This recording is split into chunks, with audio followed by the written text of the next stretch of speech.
At this time, I would like to introduce yet another brother of Garfield Camp. Our guest speaker today is Mr. Bob Mullauer, a member of Garfield Camp. Bob currently teaches courses in U.S. history and American government at Archbishop Curley High School. Many of you folks may know him from his many years of teaching a variety of both credit and non-credit military history courses for several community colleges in the area. Bob, I think it's been at least, 17 years now you've been teaching those programs?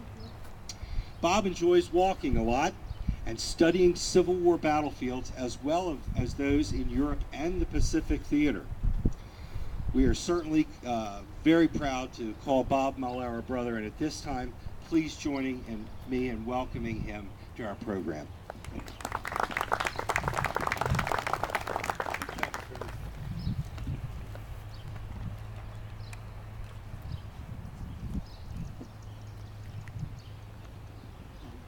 I'd like to welcome the veterans here today, the Garfield Camp, their honored guest, and everybody else who's here today to commemorate Memorial Day as it should be commemorated, honoring the veterans of this country.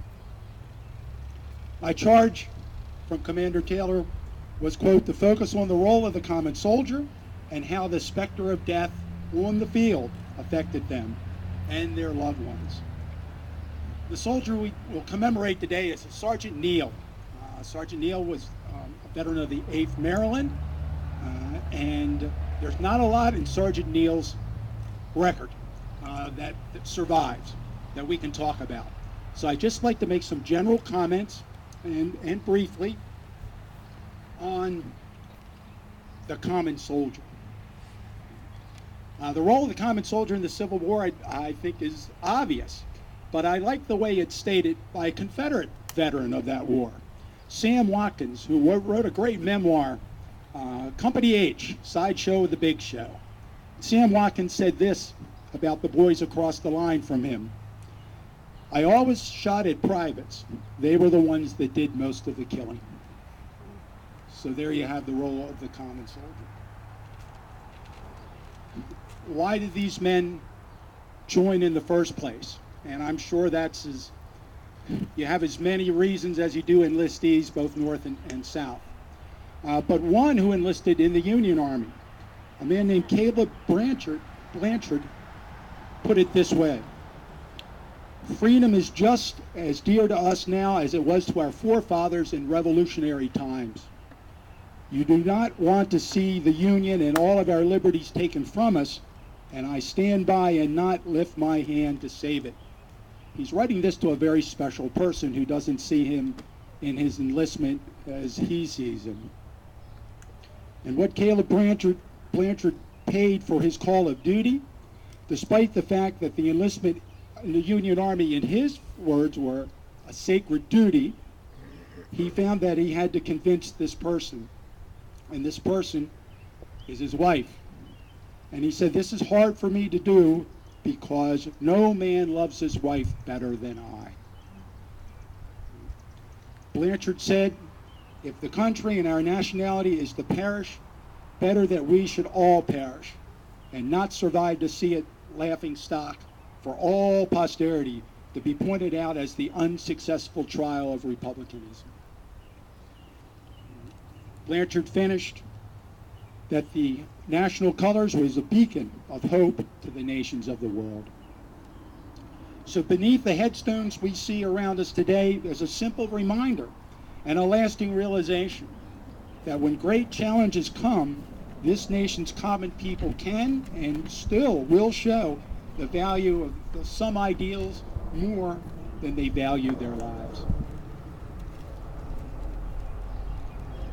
Now, the price of this idealism was the specter of the battlefield and death on that battlefield, and its effects on the soldiers and their loved ones.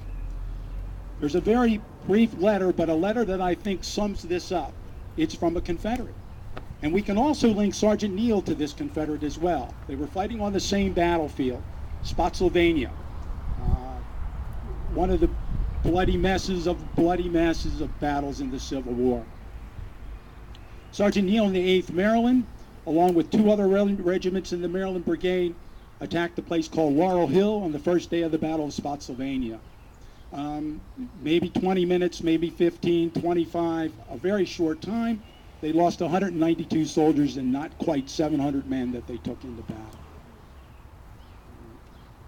But on May the 10th, this letter is addressed to his father, A.V. Montgomery of Camden, Mississippi.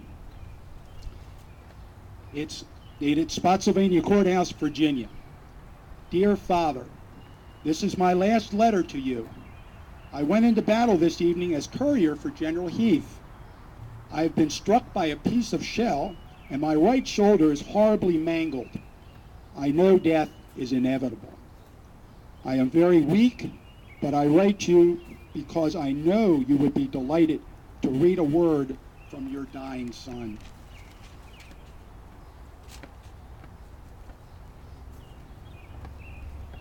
I know death is near, and that I will die far from home and friends of my early youth. But I have friends here who are kind to me. My friend Fairfax will write you at my request and give you the particulars of my death. My grave will be marked so that you may visit it if you desire to do so, but is optionary with you whether you let my remains rest there or in Mississippi. I would like the rest in the graveyard with my dear mother and brothers, but it is a matter of minor importance. He's letting his dad off the hook here, isn't he? Let us all try to unite in heaven. I pray my God forgive my sins, and I feel that his promises are true, that he will forgive me and save me. Give my love to all my friends. My strength fails me. My horse and my equipments will be left for you. Again, a long farewell to you. May we meet in heaven. And signs it, your dying son, J.R. Montgomery. This blood-spotted letter is in the Museum of the Confederacy today. We get very much out of this letter. How important it is to be close to the family even in death. I'm sure it's because these soldiers thought that nearness would mean they wouldn't be forgotten, that they would be remembered as much as possible. On the other hand, if your earthly remains lay in some wood field or woodlot or open field, maybe hundreds of miles away in some cases of the battlefield where you died, that maybe you would be forgotten sooner. Anyway, the burial, maybe a great concern, not maybe the most significant concern of men facing Civil War battle. It didn't take them long to figure out that their number might be called sooner rather than later. The dead were entitled to their due, what I think they would term a decent burial. And there were examples of disrespect to dead bodies. I won't go over this in too much detail, except for the fact that sometimes bodies weren't treated with much respect at all. But men wanted a proper burial in death. It also helps the family, I think, to make peace with the idea that their son or father is gone. So a decent burial, as close to home as possible, if not at home, if not in a cemetery like this, what I'm sure every soldier's dream. But it just couldn't be done. There were too many deaths. You couldn't bring everyone back. Embalming was invented during this time to ship bodies home. Of course, many people couldn't afford it. And of course, many bodies on a battlefield with armies on the move were just left behind and unidentified. It's not really to the end of the Civil War when the federal government takes charge. They take responsibility for the dead to try to notify the next of kin. And not really until Reconstruction, when the federal government sends lots of people into the South to dig up bodies, to locate remains, and to try to bring them back to the North where they belong.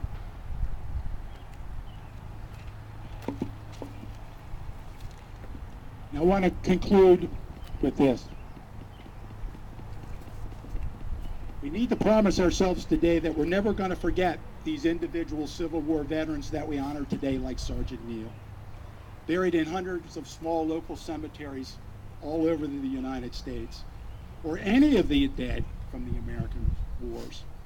Let's remember the men and women who walk among us today, veterans, for what they and their families sacrificed for their service. And let's make a most solemn pledge that our children and their children and their children's children, and as long as America lives, are not going to forget their veterans, especially the ones that paid the ultimate price for their service. And I'll leave the last word to one of those Civil War veterans.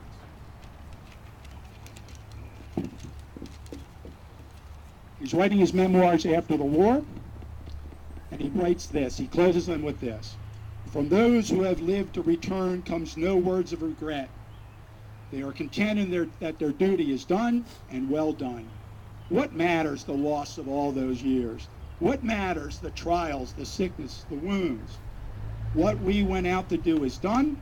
The war is ended. The Union is saved. And I say, God bless to our Union. God bless the United States. And God bless especially all of our veterans. Thank you very much.